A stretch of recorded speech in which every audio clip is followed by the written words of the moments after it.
El doctor Álvaro Vizcaíno Zamora es licenciado en Derecho, especialista en comportamiento de las organizaciones, maestro en comunicación social, maestro en ciencias jurídicas y doctor en Derecho con mención honorífica por la Universidad Panamericana. Realizó además cursos de posgrado en temas de seguridad y justicia en instituciones de Chile, Inglaterra, Francia, Estados Unidos y Argentina. Cuenta con 31 años de experiencia como docente. Desde el año 2009 es investigador invitado del Instituto Nacional de Ciencias Penales INACIPE, institución de la cual, durante una década, del año 2001 al 2010, fue secretario general. Es profesor titular de materias de teoría del delito y de criminalidad y corrupción de universidades como la Panamericana, las Américas de Puebla, entre otras instituciones.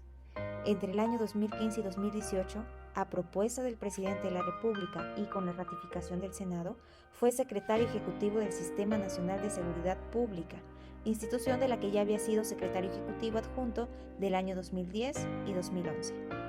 Como secretario ejecutivo, además de coordinar el Consejo Nacional de Seguridad Pública y administrar los fondos y subsidios federales para la seguridad, fue responsable de diseñar e implementar diversas políticas públicas, entre ellas el número único para las llamadas de emergencia al 911, el nuevo modelo de registro de incidencia delictiva, el modelo óptimo de la función policial, la norma técnica para los sistemas de videovigilancia y los complejos de seguridad del país, el informe de incidencia delictiva con perspectiva de género, el modelo de las unidades de policía cibernética, el modelo homologado de policía procesal, el modelo nacional de justicia cívica, el modelo de unidades de medidas cautelares, el mecanismo de transparencia de los recursos federales destinados a la seguridad pública, el certificado único policial, la fase de consolidación 2016-2018 del sistema penal acusatorio. Entre el año 2013 y 2015 dirigió la coordinación del Sistema de Desarrollo de Policía Federal. En dicho cargo fue responsable de construir la división de la Policía Federal y de coordinar las academias de esa institución. Claro, la profesionalización, el servicio de carrera, los concursos de ascenso y el control de confianza. Es ganador del Premio Nacional de Seguridad y Emergencia 2016. Es ganador del Premio de los Mejores Profesores de la Facultad de Derecho de la Universidad de La Salle. Ex vicepresidente de la Academia de Criminalística y Ciencias Forenses. Actualmente realiza actividades profesionales de consultoría, destacando entre ellas los servicios brindados a la Oficina de la Organización de las Naciones Unidas contra Drogas y el Delito. En el año 2019 compareció ante el Senado de la República como candidato a la presidencia de la Comisión Nacional de Derechos Humanos. Es autor de 3 libros y coordinador y coautor de otros 14 y de más de 20 artículos publicados en revistas especializadas. Hoy tengo un tema demasiado interesante. ¿Se han preguntado cuántas veces al día somos videograbados? Hoy tengo a un gran invitado digno de reconocer la gran trayectoria. Este artículo y este tema tan importante del que vamos a hablar hoy, que es la videovigilancia e inteligencia artificial entre la utopía y la distopía.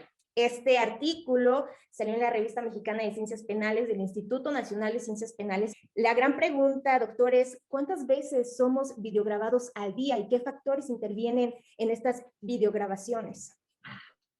Hola, Samara, muchas gracias por la entrevista y por tu generosa presentación. Bueno, ¿cuántas veces somos videograbados al día? Depende básicamente de 2 factores. El primero tiene que ver con el movimiento de las personas. Obviamente, durante la pandemia, buena parte de los ciudadanos se quedaban en casa y pues había una menor movilidad. Recuerdo incluso en las conferencias vespertinas que daba el doctor López-Gatell, hubo una temporada en que mostraban datos de movilidad que se basaban en los registros de plataformas como Twitter o como Facebook, que a través de la geolocalización pueden determinar cuántas personas se desplazan al día, por dónde se desplazan. Estamos completamente vigilados. Esto lo hacen a través del análisis de lo que se conoce como el Big Data. El segundo factor tiene que ver con el número de sistemas de videovigilancia que se encuentren instalados. Esto también es variable según, por ejemplo, en la Ciudad de México, la colonia o la alcaldía en la que uno viva. Yo hice un ejercicio muy práctico, salí a caminar al parque, como frecuentemente lo hago, que está a una cuadra de la casa, menos, una cuadra pequeña. Son en total, llegar al parque son 150 metros, darle la vuelta al parque son 500 metros más, 650 metros.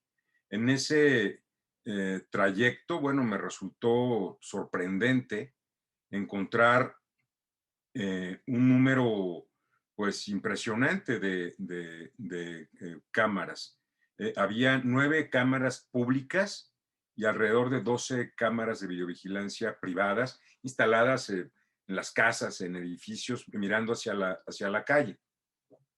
Entonces, pues es un número importante de cámaras. Obviamente hay zonas de la ciudad en que no vamos a encontrar una sola videocámara en el camino y otras en que la densidad de cámaras por habitante o por kilómetro cuadrado puede ser muy alta. De hecho,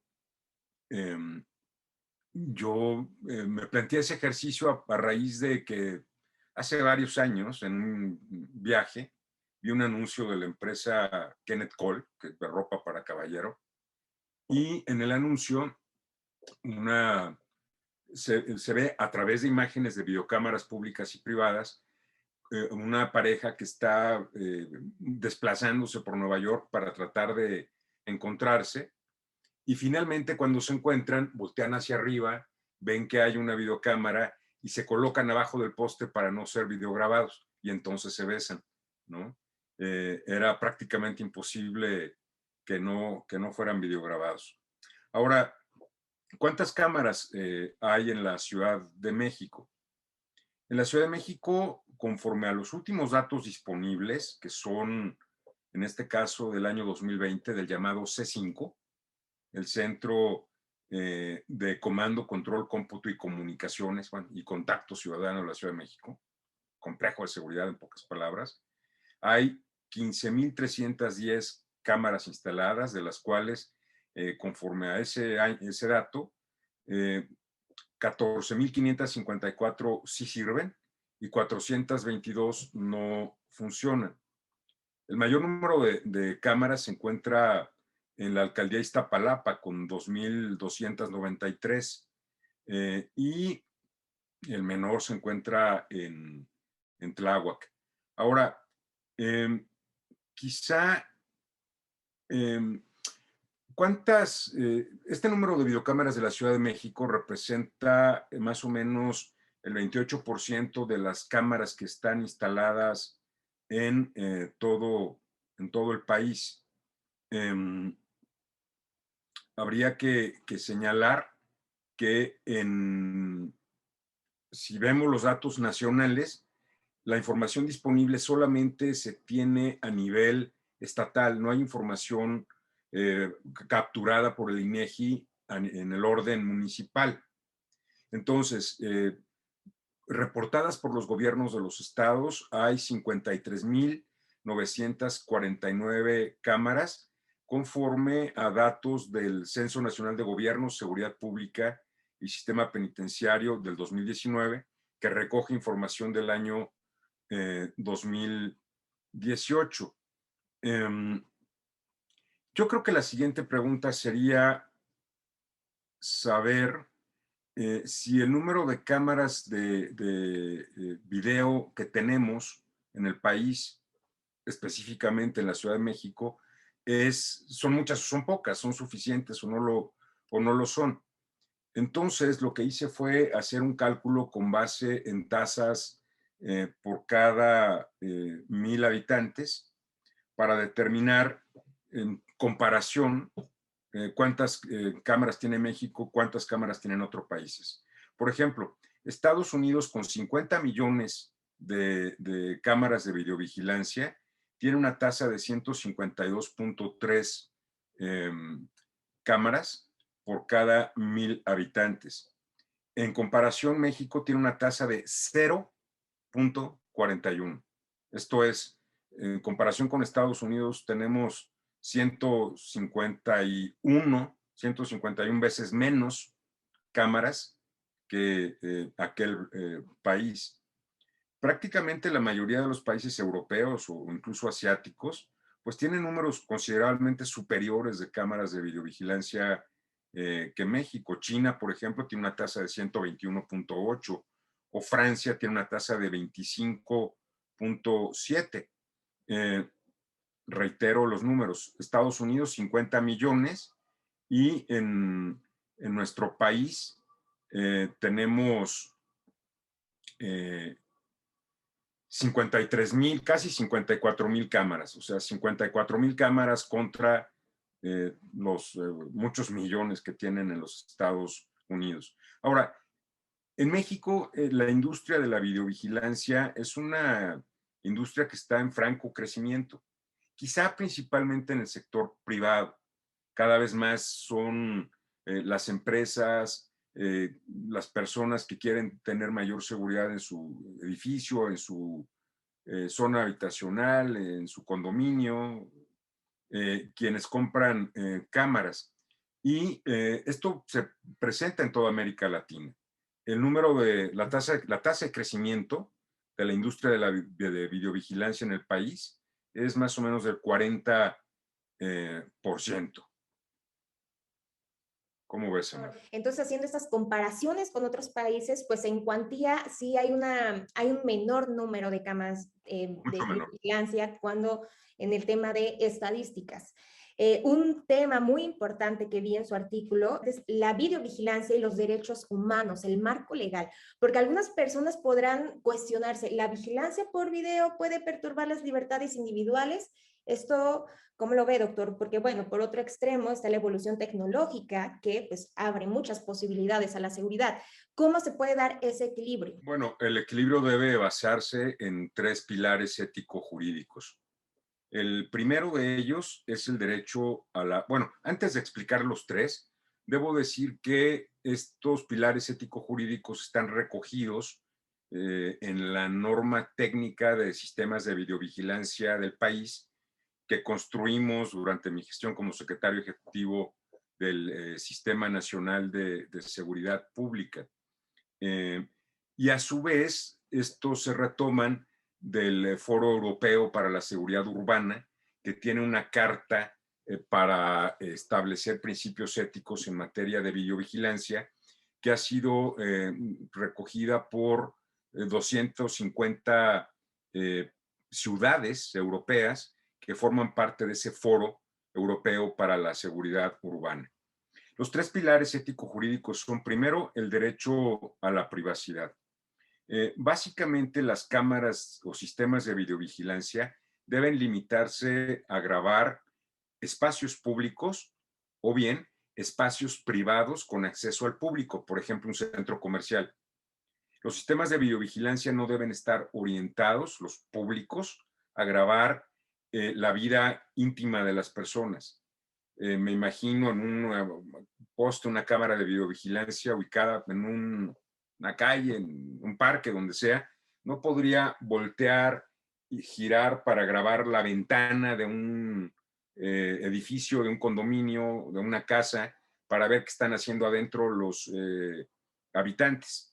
Eso violaría precisamente el derecho a la privacidad. Respecto de esto, hay que recordar primero que el derecho a la privacidad, a la intimidad, se recoge en la Declaración Universal de los Derechos Humanos, por una parte, en su artículo 12, que señala que nadie puede ser objeto de injerencias arbitrarias en su vida privada. También el artículo 16 constitucional de nuestra Carta Magna, nadie puede ser molestado en su familia, propiedad, bienes o posesiones, etcétera, sino en virtud de un mandamiento escrito de la autoridad competente, ¿no? El segundo gran pilar ético-jurídico es la protección de los datos personales. En México, desde el año 2007, la protección de datos personales está tutelada por nuestra Constitución. El artículo 16 señala, perdón, en el apartado A, segundo párrafo del artículo 6º constitucional, se establece que la información que se refiere a la vida privada y los datos personales debe ser protegida por las leyes. Y desde entonces tenemos leyes en materia de protección de datos personales, especialmente en posesión de particulares. ¿Por qué?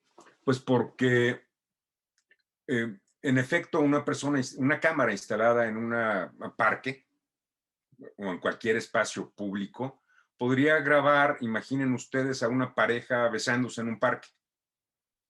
Y la autoridad no tiene por qué revelar quién se estaba besando con quién, ¿no? O cómo. Y a lo mejor esa imagen afecta la intimidad de la persona y dice, bueno, perdóname, pero ¿con qué derecho me grabas? O incluso pretendes difundir. Cualquier imagen podría afectar la intimidad. Pensemos en dos personas haciendo negocios en un restaurante, ¿no? Sentados junto a la ventana del restaurante y la cámara los graba. Entonces, esa información podría tener un valor, podría ser mal usada por alguna persona. Imaginen que alguien compra información de un operador de un sistema de videovigilancia público pidiéndole, mira, graba a tal hora, a tal lugar o a tal persona. Y en ese sentido, pues podríamos saber quién hace negocios con quién, quiénes son mis proveedores, quiénes son mis clientes. Todo eso afecta la intimidad. Por ello, es posible que se solicite a la autoridad ejercer los llamados derechos ARCO. Los derechos ARCO, por sus iniciales, significan los derechos de acceso, rectificación, cancelación u oposición. En este caso, a fotografías o videos de cualquier ciudadano que hubiera sido grabado por la autoridad. El tercer gran pilar ético-jurídico tiene que ver con la libertad de tránsito y la no discriminación de las personas. ¿Por qué? Porque muchas veces los operadores, esto es, un sistema de videovigilancia se compone primero por el poste y la cámara, ¿no? Segundo, por el mecanismo de transmisión de la información a un centro de monitoreo. Puede ser fibra óptica, puede ser internet, etcétera. En el centro de monitoreo se reciben las imágenes, están estos video walls, estas muchas pantallas que alguien está monitoreando. Y a veces los operadores dicen, los que monitorean la imagen siguen a personas por su aspecto físico, por su color de piel, si ven a alguien, no sé, tal vez mal vestido, o piensan, esa persona es sospechosa. Eso es discriminatorio. Ahora, lo que estoy comentando, pues no es simplemente discurso. Hay al menos, entre otros, 3 estudios muy claros, muy concretos, o 3 circunstancias que muestran esto. Hubo un estudio en la zona de Huixquilucan, allá por Interlomas, en el Estado de México, para verificar a qué tipo de personas seguían los operadores. Y se comprobó que seguían fundamentalmente a trabajadores de la construcción, que estaban al salir o al entrar pensando que estas personas podrían ser posibles, presuntos o futuros delincuentes, ¿no? Y esto pues resulta discriminatorio. Yo creo que Sutherland, a mediados de los años, los años 50 del siglo pasado, pues él acuñó el concepto, la definición del delincuente de cuello blanco, ¿no? Y él comprobó que era erróneo lo que Lombroso, fundador de la criminología, planteaba cuando identificaba a los delincuentes casi como los delincuentes son feos, ¿no? Seres, personas prógnatas, o sea, con la mandíbula salida, un poco jorobados, era casi, eso encajaba en la tipología de delincuente lombroso. Sutherland dice, no, los delincuentes también tienen cuello blanco, ¿no? Hay algunos impecables, muy vestiditos, de corbata, sociables, populares que son grandes delincuentes. Entonces, prendió un foco rojo en ese sentido. Hubo otro caso en el centro comercial que está ahí en Paseo de la Reforma, Reforma 222, donde, enfrente a donde estaba antes el edificio de la anterior Procuraduría General de la República, que se afectó en el sismo fuerte pasado, de 2017, si mal no recuerdo. Me tocó, justo esperando entrar a hacer alguna gestión a la PGR, pues muchas veces tomar un café ahí en Reforma 222. Y cuando lo acaban de inaugurar, tiene un centro comercial abajo y una torre de oficinas y de departamentos en ese complejo.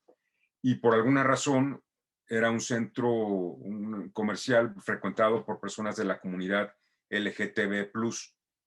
Entonces, en los primeros meses, el personal de vigilancia se encargaba de seguir a las personas de esta comunidad para, si se besaban, se tomaban de la mano, pues en una actitud moralina, iban con ellos y les decían, no se puede besar, no se puede tomar la mano, sálgase del centro comercial, está afectando la moral, ¿no? Sin decir la moral es un concepto indeterminado, ¿no? ¿La moral de quién? Entonces, ese es otro caso. En la UNAM, cuando se planteó proponer sistemas de videovigilancia para mejorar la seguridad en el año 2016, la comunidad universitaria dijo, ¿cómo? ¿Nos van a grabar en los pasillos de la UNAM? No, eso no. Y se manifestaron y finalmente hubo una restricción a este tipo de actitudes. Doctor, hablemos de la Carta para el Uso Democrático de la Vigilancia por Video, que hizo la mención que se acordó en el Foro Europeo para la Seguridad Urbana. ¿Cuáles son los principios en que se basa esta carta? Muy bien. Bueno, el Foro Europeo para la Seguridad Urbana es una red europea constituida por los alcaldes de 250 ciudades, establecida en 1987 bajo el auspicio del Consejo de Europa. ¿Qué buscaron los alcaldes de estas ciudades? Bueno, pues construir un documento que permitiera procurar el respeto a los derechos humanos en cualquier política de seguridad pública, no solo de videovigilancia. Los autores de la carta decían, bueno, pues la carta donde ya existen políticas de protección a derechos humanos y se llevan a la práctica, pues puede aportar algo. Y donde no, seguramente puede constituir una guía para aquellos que apenas empiezan a construir sus propias políticas. La carta se integra por 7 grandes principios. El primer principio es el principio de legalidad. Cualquier sistema de videovigilancia debe cumplir con las leyes nacionales, estatales o municipales. Ahorita simplemente anticipo. En México no tenemos una ley general o federal en materia de videovigilancia. Muy pocos estados, 9, tienen leyes estatales y solamente 2 municipios del país tienen reglamentación específica de videovigilancia con datos a diciembre del año pasado, 2020. Entonces, ese sería el primer requisito. En estas leyes, por ejemplo, en países como Bélgica, Italia o España, está expresamente prohibido que la cámara establecida en un lugar público gire para filmar, por ejemplo, la ventana de un domicilio, de un edificio, ¿no? O de una oficina. Por poner un ejemplo. Además, todos los operadores de sistemas de videovigilancia deben ser capacitados en el conocimiento del marco legal. Aquí debo poner un paréntesis. Cuando pensamos en drones, estas pequeñas aeronaves no tripuladas que básicamente buscan grabar imagen, grabar video, para mí no son otra cosa que sistemas de videovigilancia con alas, ¿no? Con alitas, es ponerle alitas a la cámara. Y en ese sentido, pienso que todas estas reglas y principios que estamos platicando también deben ser aplicables a los sistemas de videovigilancia. O sea, al final del día la cámara es un instrumento y da igual si está en un poste o si tiene alitas, ¿no? Como en un dron.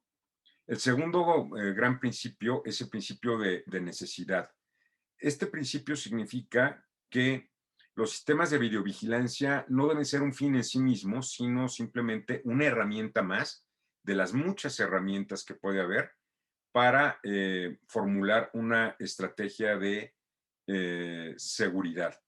En ese sentido, por ejemplo, para determinar el principio de necesidad, una pregunta es, ¿en tal zona, en tal comunidad, hay o no hay una incidencia delictiva de tal tamaño que haga que la herramienta videovigilancia pueda ser útil, ¿no? Un tercer principio es el de proporcionalidad. Las videocámaras deben ser las estrictamente necesarias de acuerdo a las necesidades. Un cuarto principio es la transparencia. ¿Qué nivel de acceso de información deben o pueden tener los ciudadanos respecto a lo que está grabado? ¿Puede un ciudadano directamente solicitar una imagen de video al centro de monitoreo porque quiere ver quién entró o salió de su edificio? A mí me parece que no. Pero el ciudadano puede presentar una denuncia de hechos por la presunta comisión de un ilícito y entonces la autoridad podrá solicitar la imagen para que se integre a una carpeta de investigación. También los ciudadanos deben tener derecho en ese ejercicio de transparencia a conocer las instalaciones de los centros de monitoreo, a ver cómo operan.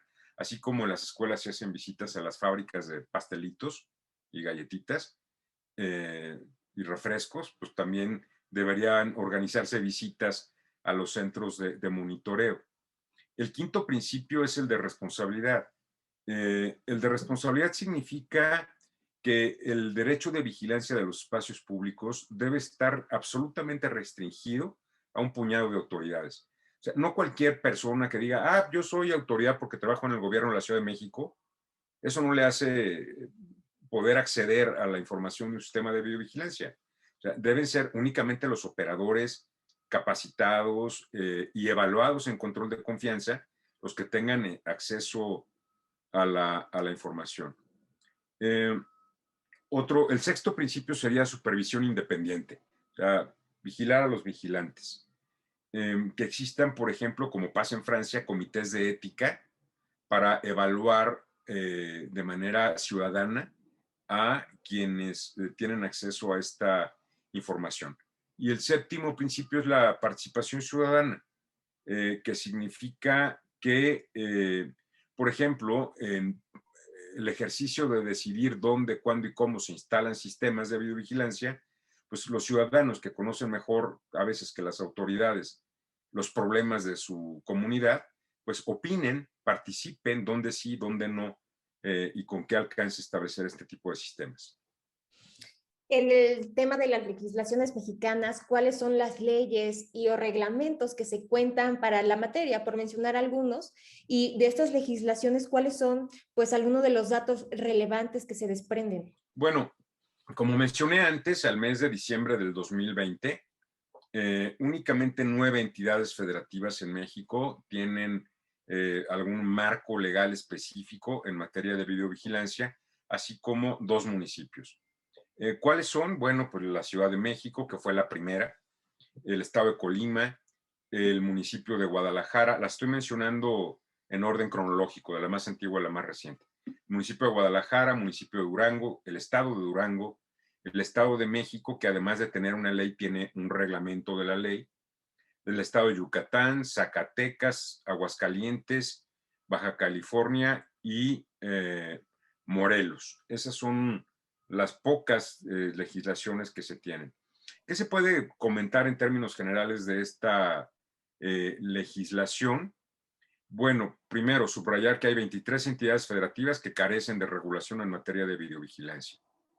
Y esto es importante porque ninguna, las 23 que no tienen, e incluso las leyes y reglamentos que actualmente existen en México, ninguno menciona el concepto de inteligencia artificial. O sea, muchos estados no tienen nada y los que tienen se les olvidó la inteligencia artificial. Para mencionar ahorita de qué se trata la inteligencia artificial desde el punto de vista de la regulación, a reserva de si quieres más adelante abundar en ello, por lo pronto menciono que la inteligencia artificial aplicada a la videovigilancia permite el reconocimiento facial, permite el reconocimiento de placas de vehículos automotrices y permitirá en un futuro muy próximo, muy cercano, por ejemplo, hacer una vigilancia en lugares de concentración masiva, ¿no? Pensemos, no sé, en un estadio de fútbol donde un hincha, yo no sé de fútbol, pero un fan de un equipo golpea a otro fan y luego trata de huir, ¿no? Si eso queda registrado en una cámara, bueno, aunque huya por todo el estadio, sería posible identificarle, ¿no? El sistema diría, el objetivo va por la salida número 6, ¿no?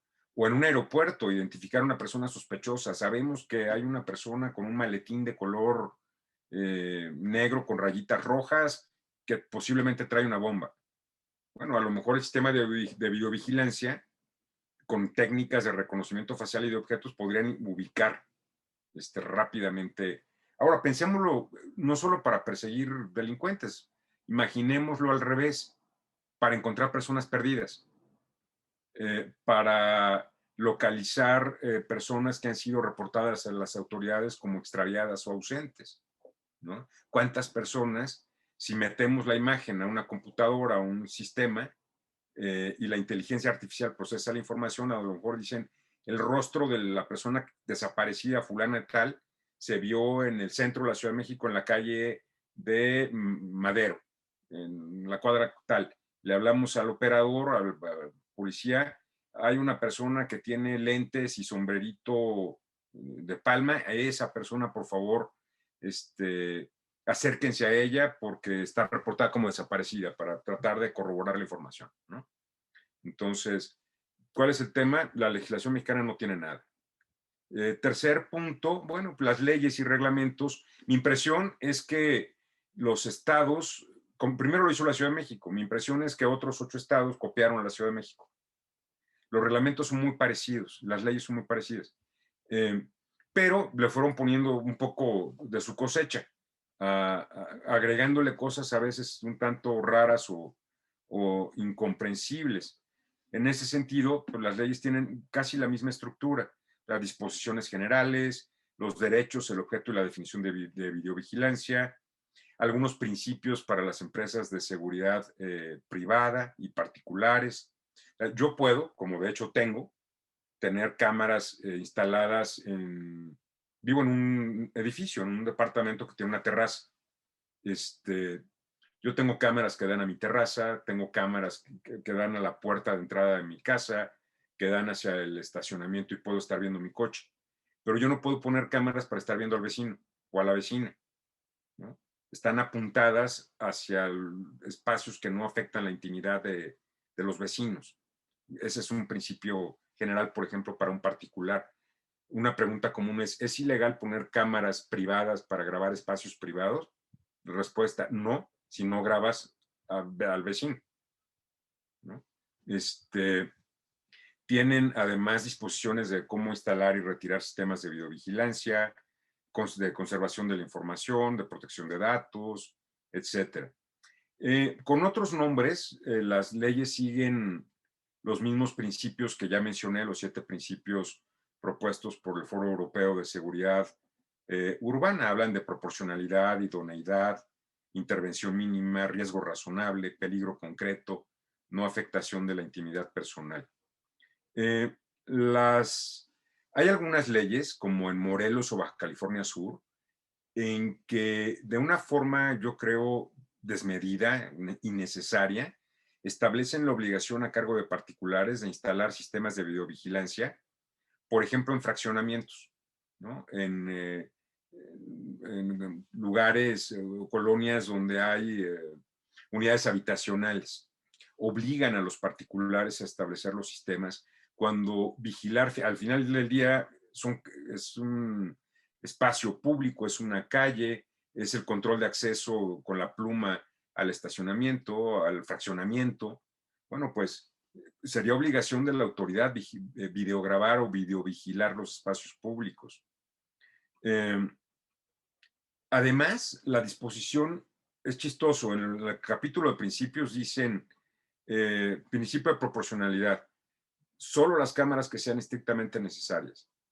Pero luego, en esos artículos que obligan a los particulares a instalar cámaras, dicen, pon todas las que puedas, ¿no? Entonces, ya no entendí. Debe ser tantas cámaras como sea necesario, no tantas cámaras como sea posible. En Morelos también, por ejemplo, hay una disposición muy simpática. El operador del sistema de la videovigilancia, esto es el responsable de monitoreo que está en un complejo de seguridad viendo el video wall, por el hecho de ver la pantalla, él se convierte como en testigo de lo que vio a través de la tele. Es como si a mí a ver, yo veo en la televisión, en las noticias, el robo a una persona. Lo estoy viendo en pantalla. ¿Me podrían llamar a mí a declarar como testigo porque ya lo vi en una pantalla? Yo creo que son temas que hay que reflexionar, que hay que analizar. Es un tanto ilógico, ¿no? Señalar, bueno, que la seguridad pública es una atribución conferida a los municipios desde 1983 en el artículo 115 constitucional. Años después se modifica el 21 constitucional para hacerla de los 3 órdenes de gobierno. Bueno, el caso es que desde hace más de 30 años los municipios tienen la obligación de ejercer la atribución de seguridad pública. Y hoy en día, uno de los mecanismos o herramientas es la videovigilancia. Solo 2 municipios del país, de los 2.400 y fracción, tienen una reglamentación, Guadalajara y Durango. Entonces se vuelve temas a reflexionar y a mejorar. Ahora, la videovigilancia como parte política pública de seguridad en México. Nadie mejor que usted lo puede explicar, porque cuando se desempeñó como secretario ejecutivo adjunto y como secretario ejecutivo del Sistema Nacional de Seguridad Pública, pudo advertir a los poderes ejecutivo y municipal de que uno de los elementos centrales de las políticas de seguridad se basaba en establecer y fortalecer estos centros de comando, de control, de cómputo y comunicaciones, conocido como el C5.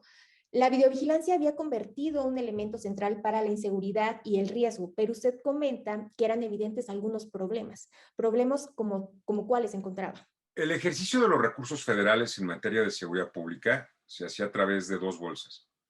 El Fondo de Aportaciones para la Seguridad Pública, que es un recurso destinado a los gobiernos estatales, y había un subsidio llamado Fortaseg para apoyar a los gobiernos municipales. Ese recurso se asignaba a través de fórmulas en que se consideraba la población, el número de delitos, etcétera.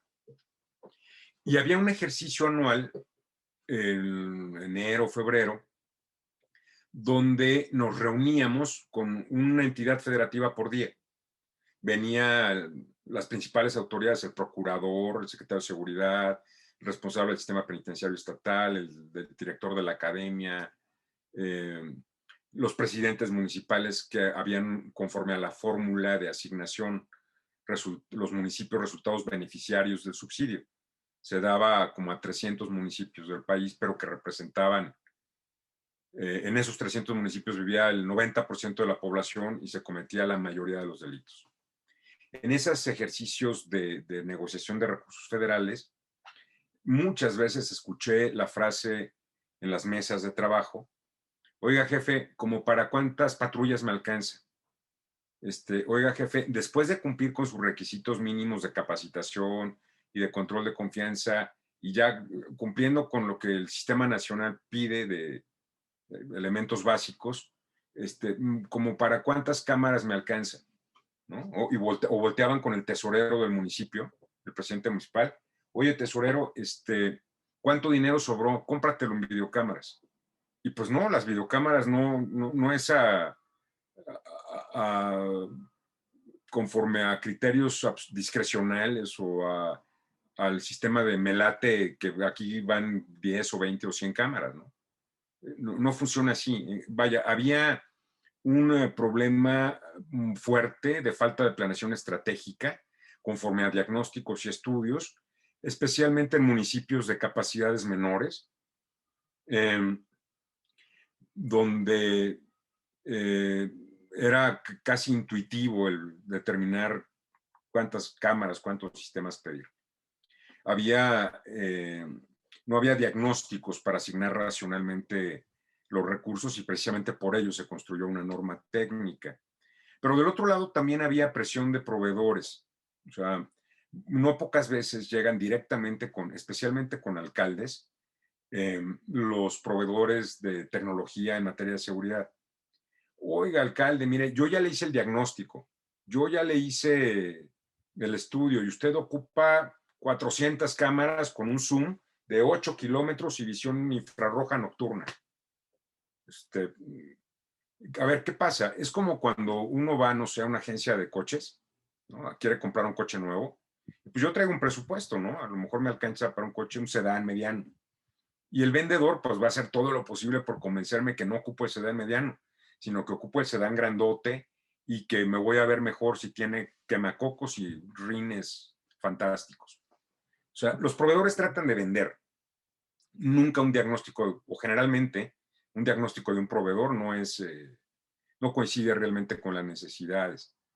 Me tocó ver proveedores que convencieron a gobernadores de ponerle helipuerto a su C5, de ponerle un búnker subterráneo, puentes colgantes y una serie de cosas que no se ocupan. Otro problema que hay y que es pues real es la infiltración de la delincuencia organizada en los complejos de seguridad y en los propios sistemas de videovigilancia. Un caso emblemático fue el del puerto de Acapulco, en que más o menos entre 2011 y varios años después, la mayoría de los operadores eran de la delincuencia organizada. O sea, desde la instalación de seguridad pública municipal, los delincuentes disfrazados de autoridades o autoridades que en realidad eran delincuentes, monitoreaban y reportaban a la delincuencia organizada los movimientos de la autoridad.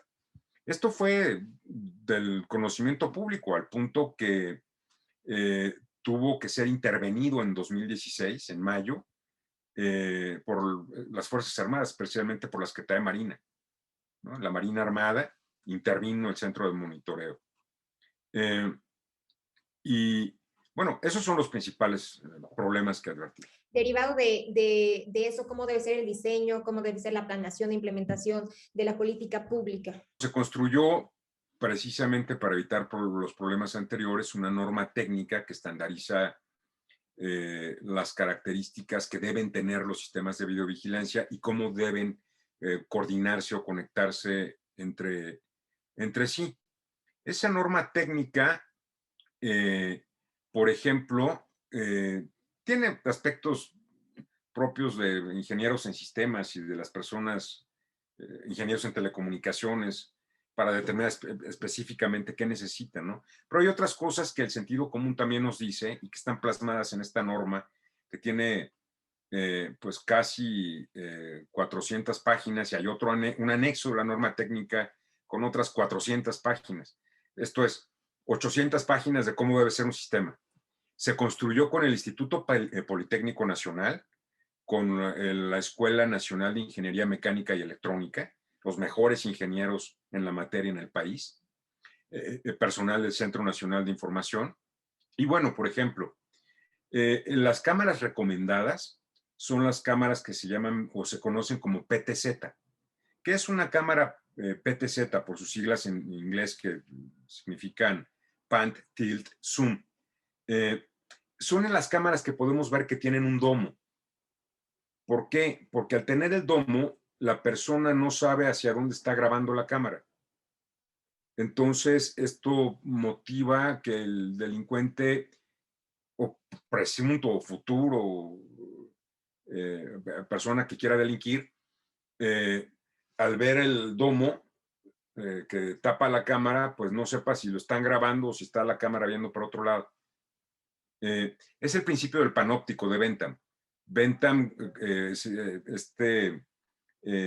científico, filósofo, jurista británico, que plantea que un modelo de construcción de cárceles a través de lo que se conoció como el panóptico de Bentham, una torre central de vigilancia que tiene como una forma de estrella en que todos los pasillos del centro penitenciario dan hacia la torre. Si la torre está cubierta con un cristal como de gesell, de espejo, los delincuentes no saben si adentro de la torre hay o no hay policías. Y piensan todo el tiempo que sí hay. Y no saben si están viendo el pasillo 1 o el pasillo 5, ¿no? Esto lo diseñó Bentham hace muchos años. Hay muchas cárceles en México y en el mundo que tienen ese modelo. Lecumberri, actual Archivo General de la Nación, que cualquiera puede visitar, es una cárcel modelo panóptico. En San Luis Potosí hay una también. Bueno, ese es el principio que deben seguir las cámaras PTZ. Otras cosas, por ejemplo, debe considerarse que la cámara tenga un zoom lo suficientemente potente para poder registrar a una buena distancia las placas de un vehículo o el rostro de una persona. También debe atenderse por ejemplo, el poste en que se instala la cámara. En la norma vienen características tan particulares como el tipo de suelo. No es lo mismo un suelo sísmico como el de la Ciudad de México o el de Acapulco que el suelo del estado de Sonora, donde también hay una buena parte puede ser desértica, o de Coahuila. Entonces, ese tipo de factores como el tipo de suelo, la sismicidad, la velocidad del viento, ¿no? En Oaxaca o en ciertos lugares del país vemos esta energía eléctrica generada por como grandes ventiladores, grandes molinos. Bueno, pues el viento podría tirar el poste o los sistemas de videovigilancia en ciudades donde se presentan fuertes corrientes. Otro tipo de circunstancias tiene que ver con cosas tan obvias, pero que muchas veces no eran atendidas, como cuál es el trazo urbano. No es lo mismo un trazo urbano de calles rectas, ¿no? Cuadras, valga la redundancia, perfectamente cuadradas, que el trazo urbano en calles que van haciendo curvas y dan vueltas, o que suben y bajan, porque entonces si yo pongo una cámara, pues la cámara no me va a servir. Un zoom de 5 kilómetros para una calle que da la vuelta en 100 metros, ¿no? Considerar la vegetación, si hay árboles, si hay arbustos, considerar la altura de los edificios, esto repercute en la altura de los postes, considerar los medios que tengo para la transmisión de los datos, o sea, una red de fibra óptica, un sistema de internet, un sistema de microondas, por ejemplo, que son los 3 tipos de mecanismos. Pero algo muy importante, más allá de esos aspectos técnicos, considerar las características sociodemográficas, dónde hay mayor movimiento de personas, dónde se concentra la incidencia delictiva. En algunas ciudades, por ejemplo, en municipios, ahorita estoy pensando en Moroleón, Guanajuato. Moroleón es colindante a otro municipio que se llama Uriangato. Es una zona que los divide una banqueta, una misma calle, de un lado de la calle es Moroleón y del otro lado es Uriangato. Pero lo que tienen en común a lo largo de esa calle es que ahí venden ropa, muchísima ropa. Venden incluso pacas de ropa que ya no usaron en Estados Unidos, entonces la gente la compra para revender. Es un lugar donde se caracteriza por eso, la compraventa de ropa nueva de precios económicos o principalmente usada. Y en esa calle hay un montón de robos, muchísimos, a transeúnte, a vehículo, a negocio, en motocicletas o a motociclistas. Alguna vez recibí a los alcaldes de los 2 municipios que me fueron a pedir, por favor, asígnenos una bolsa especial de dinero para poner más cámaras. Y cuando veo su plan, que traían un plan muy rudimentario, pues me di cuenta de que querían poner cámaras donde no se ocupaban. Bastaba 2 cámaras con potentes en esa calle de 10 cuadras para tener el control de todo. Y los señores querían instalar 50 cámaras, casi una en cada esquina, ¿no? Entonces, todo eso viene en la norma técnica. Al final, desde el año 2016 al año 2020, pues la inversión de recursos federales para videovigilancia por parte de estados y municipios fue muy grande. Se invirtieron casi, bueno, no casi, 10,677 millones de pesos.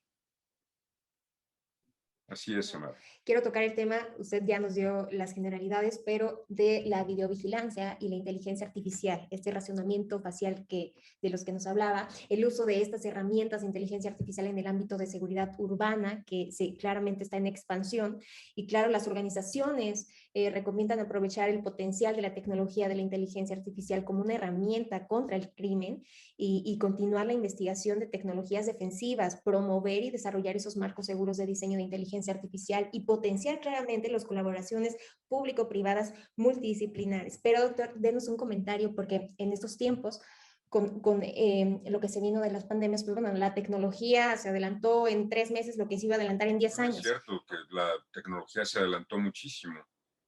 Varias empresas, por ejemplo, en Inglaterra, diseñaron sistemas para reconocer personas que fueran por la calle sin cubrebocas, ¿no? Entonces simplemente reportaban a una unidad de policía, ahí va uno sin cubrebocas, agárrenlo, ¿no? Porque se estableció en estas ciudades medidas como multas o arrestos administrativos de carácter obligatorio. La inteligencia artificial y los sistemas de videovigilancia primero se vinculan a políticas de prevención del delito. Solo voy a mencionar rápidamente algunas. Políticas de prevención situacional. ¿Qué es la prevención situacional? Son medidas mecánicas para dificultarle el trabajo al delincuente. Un ejemplo básico es ponerle una alarma a un candado a un coche, ¿no? Hasta los bastones que alguna vez estuvieron de moda en los coches, al volante. Bueno, en este sentido, como prevención situacional, la instalación de videocámaras y botones de pánico en el transporte público ha sido una política eficaz que se ha implementado de manera muy amplia aquí en la Ciudad de México, también en el Estado de México. Políticas de recuperación de espacios públicos. Esto viene de la idea de unos autores que son Kalin and Cools sobre No More Broken Windows, así llamaron la política. Hicieron un estudio.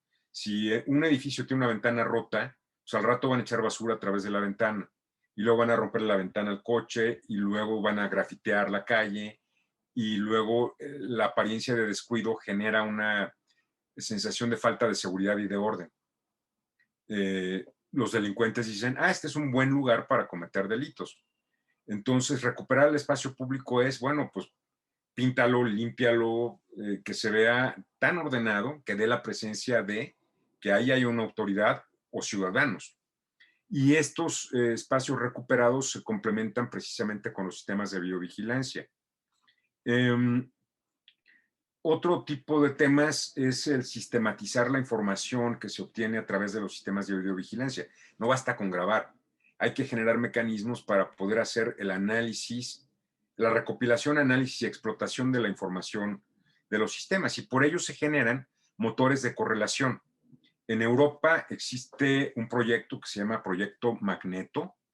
Es un proyecto que se implementa actualmente en 22 ciudades de Europa, que va a durar todo este 2021. Se llama Magneto por las siglas en inglés. Es Multimedia Analysis and Correlation Engine for Organized Crime Prevention and Investigation. Si no lo pronuncié bien, ustedes disculpen. Se trata de generar productos como la visualización en tercera dimensión de datos georreferenciados, mapas de calor, procesos de razonamiento semántico. ¿Qué significa esto? Pues al sistema se mete, por ejemplo, si sé que en el centro comercial robó una persona que iba con un suéter rojo o chamarra roja, le meto buscar en el video personas con chamarra roja. Y entonces el sistema me dice, de tal a tal hora que fue el robo, encontramos estas 3 personas con chamarra roja. Era lo único que dijeron los testigos.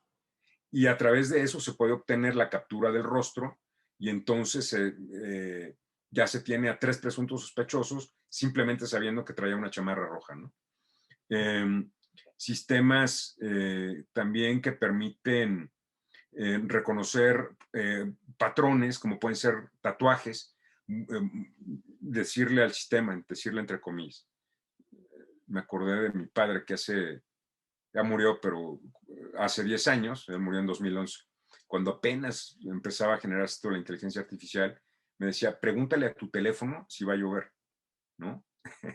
O pregúntale a tu teléfono dónde hay una película, lo que hoy diríamos pregúntale a Siri, ¿no? Pero entonces no había Siri.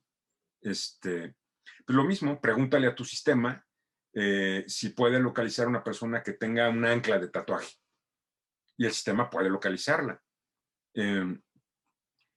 Algunas empresas se han negado un poco a establecer esto, como IBM, porque piensan que estarían desarrollando tecnología que vulnere derechos humanos al identificar rasgos como el perfil racial.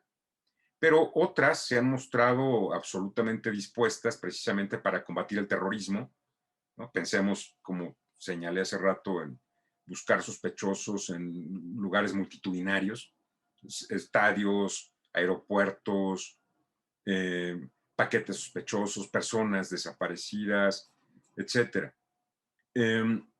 Zygmunt Bauman dice, el gran filósofo polaco recientemente fallecido, que vivimos una época paradójica porque estamos hoy, así como hace rato mencioné que era un panóptico, el panóptico de venta, Bauman dice, hoy vivimos en un panóptico electrónico, es la sociedad más videovigilada de la historia, donde hay cualquier cantidad de sistemas, y lo que está pasando es que esto no se traduce en una sensación de percepción ciudadana de mayor seguridad, ¿no? Entonces, ante la inteligencia artificial y la videovigilancia hay 2 grandes equipos. Los que dicen, por un lado, la videovigilancia nos va a resolver la vida, todo, desarrollen todos los sistemas. Y los que se ponen en el otro extremo y dicen, la videovigilancia va a ser un mecanismo de control estatal para vigilar, perseguir, investigar personas. Y hablan de precisamente que estamos entre una utopía y una distopía. Por ello le puse así al título del artículo, refiriéndose a Orwell, George Orwell, su novela 1984. La utopía de una sociedad perfecta y la distopía de una sociedad bajo un Big Brother que controla a los ciudadanos. Y es que les platico que bajo la inteligencia artificial se han generado un montón de mitos. Por ejemplo, el mito de que las máquinas van a decidir, van a pensar, van a casi a pronosticar el futuro. Esto no es cierto. Las máquinas lo que hacen es estimar proyecciones conforme a datos pasados. El mito también del control de las máquinas, por máquinas me refiero a sistemas. No, el ser humano afortunadamente todavía tiene el control. ¿Y qué sucede? Ha habido usos, voy a poner un ejemplo, un caso real. En Moscú, una activista defensora de los derechos humanos que se llama Ana Kuznetsova, de 20 años, integrante de una fundación internacional que es la Thomson Reuters de protección a derechos humanos, decidió atender a una invitación que recibió por Telegram, esta cuenta de mensajería instantánea, este servicio, en que le ofrecían vigilar, perseguir y dar la información de una persona a través de los sistemas de videovigilancia de Moscú. El paquete consistía en venderte por 170 euros un paquete de fotografías, horas y localizaciones de la persona que quisieras investigar. Piensen ustedes ahorita a quién les gustaría investigar. al novio, a la novia, al exnovio, a la exnovia, a la esposa, al socio, a quién les gustaría investigar. Entonces, por 170 euros, te ofrecen un paquete de muchas fotografías y ubicaciones a través de los sistemas de videovigilancia de Moscú. A esta activista, esto pasó apenas el año pasado, 2020, pagó su dinerito, dio solamente una fotografía de una persona que era ella misma. Hizo su depósito, mandó la fotografía por Telegram, a ver qué me dan. 3 días después le dieron 80 fotografías de ella en las actividades cotidianas que hizo. Cuando fue a la cafetería, cuando fue a la universidad, cuando fue a visitar a una amiga, cuando salió al súper, cuando fue a comprar cubrebocas, con horas y lugares de donde estuvo. Entonces, esto es riesgoso. La ciudad de Moscú tiene 105,000 cámaras instaladas, 105,000. Recordemos que la Ciudad de México tiene una cantidad absolutamente inferior. O sea, la Ciudad de Moscú tiene el doble de cámaras que todo México, para decirlo rápido, que todo el país.